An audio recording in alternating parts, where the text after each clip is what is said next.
Now, if we check our sketch, the next bit of detail, what we need is to add some bracelets.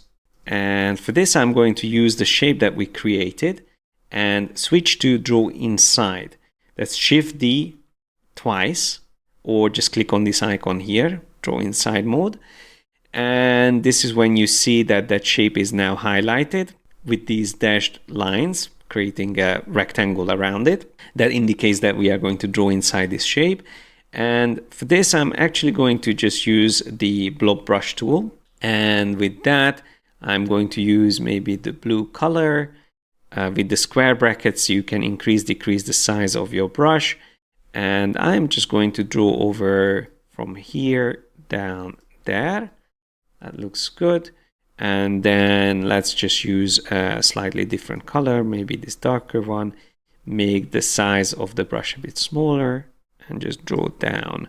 I didn't change the color because with the blob brush, you actually need to change the stroke color. So let me just go back and do this again. That looks good. Now, if I want to do the same thing on this other arm, first I have to press Shift D to get out of that previous selection, and then select this shape and press Shift D again twice. Now we get the bounding box around this shape, and then using the blob brush again. And then here I'm actually going to use this color first,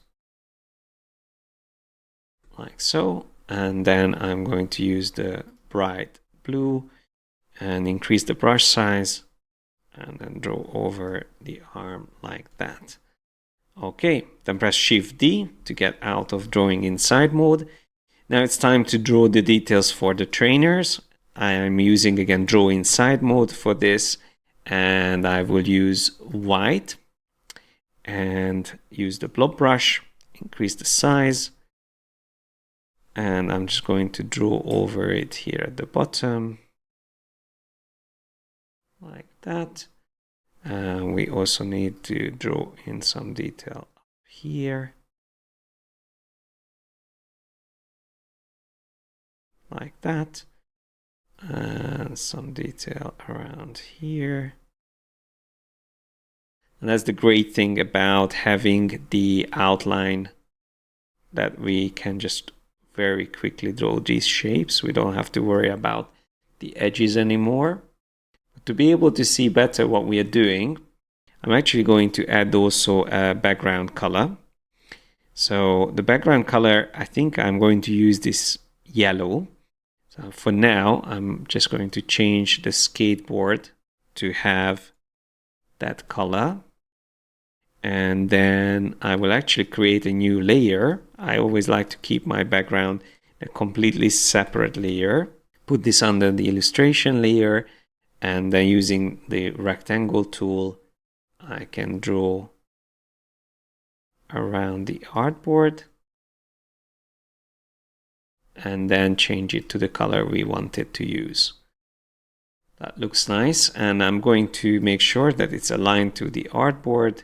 Drag it up and then lock this layer from the layers panel. That way we won't accidentally select it. So we can go back to the illustration layer and continue working there. So if I zoom closer to the trainers, we can check it without the sketched layer.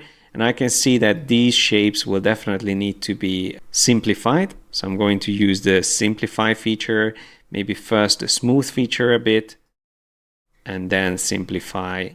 And yeah, it seems to be fine already. Okay, yeah, that looks good. Maybe this one can be also simplified.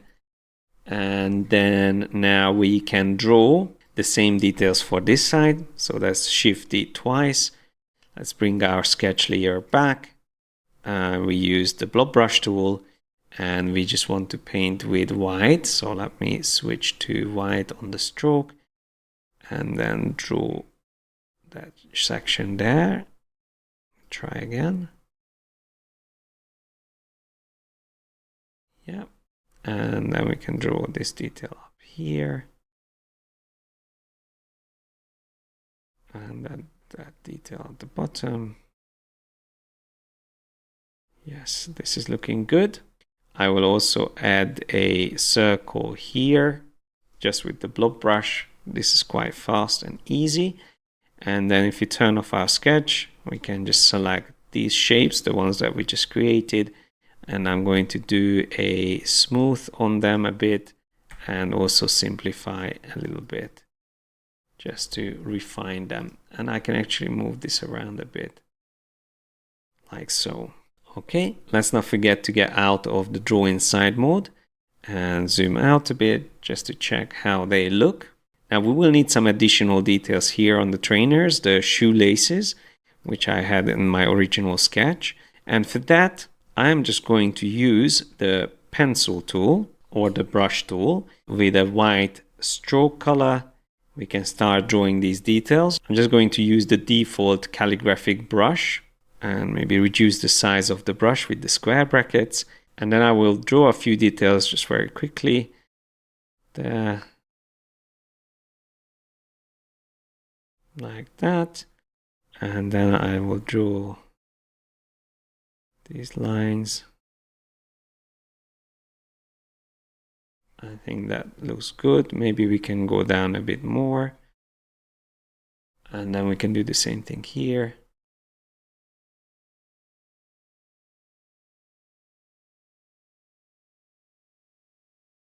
Okay, that looks good. And if you want to add a bit more interest, you can also add some depth on the shoe. Even though we had a nice outline, we can always come out of that a bit with these details. Just add a little bit more interest. Just paint over it with the brush tool. Even here in the front, you can have the sole of the shoe come out a little bit further. Same thing here. Just a very small little detail there. I feel like this is looking already better. So if we zoom out all the way, we have quite a nice little detail down there. And then before I forget, I also wanted to give her a little earring, which I would just do with this tool, the brush tool. I'm just going to drop an earring there. And now it's time to fix the colors. So this shape, for instance, needs to be slightly darker than this. So I'm just press Shift key on the fill color and I have the HSB value selected. And with that, what I'm going to do is to reduce the brightness to make it darker. But I also like to increase the saturation for anything that's darker than the original color. And sometimes you can also play around with the hue just ever so slightly. Just going to keep it around here. I think that looks quite nice. And since this is the color that we will be using for the shaded details on the t-shirt, I am going to save this as a new swatch. So this is going to be added here in the library. Let's have that selected, add it, and then put it next to the other color. So we know that these are the ones we use together. And then I'm going to select those other two smaller details, this one and this one, shift click on them, and then assign the color we wanted to use.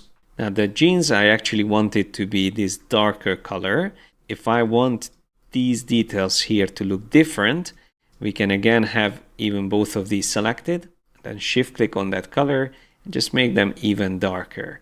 Since I'm only using this here, I might not save it as a swatch, but let's just add it there still. So we have the darker version and then click back. Let's take a look. So yeah, I feel like the colors are working quite nicely together now. Maybe here at the bottom, I'm just going to add another shape over there. So I have to be perfectly aligned.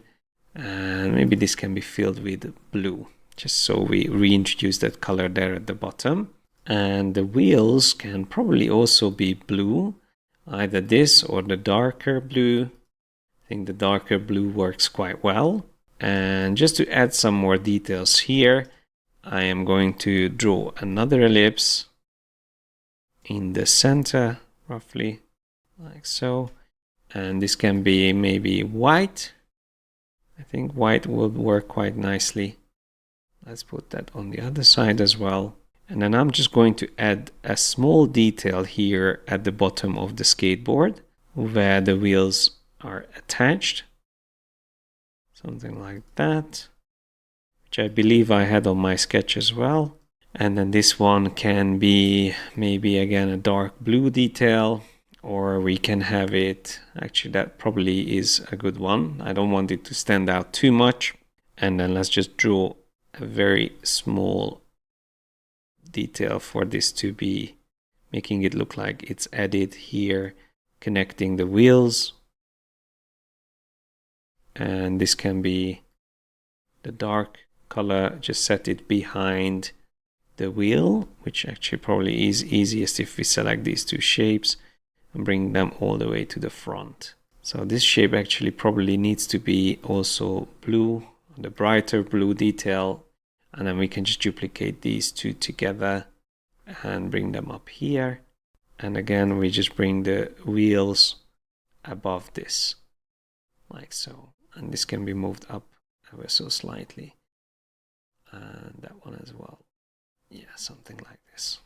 So if we look at this from a distance, this helps to connect the skateboard. If you want to move the skateboard around, it probably would make sense have it selected and put into a group. So I'm going to use the lasso tool and just make a quick selection around all of these shapes and shift click on this because I didn't want to include that, and just group these together. So now in the layers, it's going to be a single group, and I'm going to call it skateboard. This way it will be much easier to move it around in the future.